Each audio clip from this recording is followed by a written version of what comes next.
Hi, this is Alan Mandel, HTDT Gold in New York, talking to you from our Wall Street location.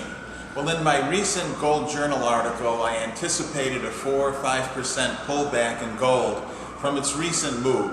It looks like this is happening now, and it's occurring on the prospect that the Syrian conflagration or war or missile strike, whatever happens, is not going to spread far. It's not going to affect the Suez Canal. It's not going to affect the Straits of Hormuz. Syria only produces about 150,000 barrels of oil a day, so it looks like a non-event. Of course, there could be a black swan event when the attacks take place involving neighboring countries, but that remains to be seen. It doesn't look like it at this point.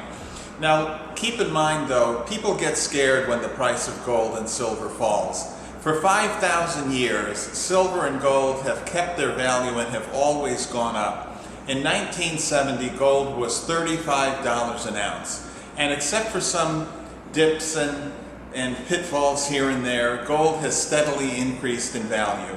It's insurance and it's a good investment to have. It's a conservative member of your portfolio.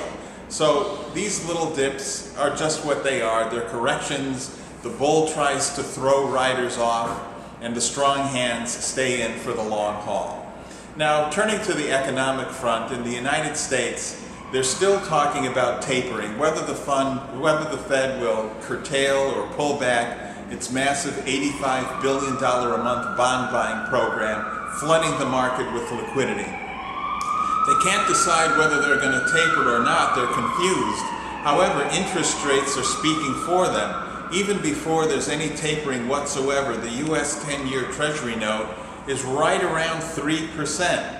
That's up 160 basis points from the low last year. And it's going to impact the stock market because bond yields compete for stock capital gains and dividends. They compete with each other.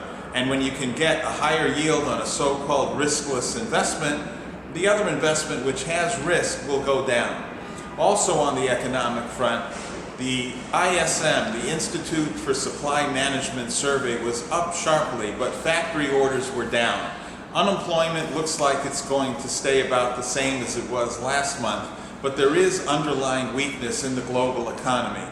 The French unemployment rate is at its highest since 1998, and there's no cure for the massive underwater mortgages plaguing the EU. So all this tells me that after this pullback in gold is over, we'll continue to see a rise, perhaps to 1,500, 1,525, and then take a rest there before going higher. Silver, on the other hand, which is an industrial metal as well as a collector's item and an investment metal, can do much better, and we may see silver going up $10, $15 a day once the propellant really gets moving.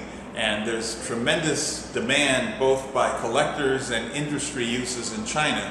Keep in mind that China is going to 35 gigawatts of power by 2015, and each solar panel in these renewable energy constructs, each solar panel has 2/3 of an ounce of silver.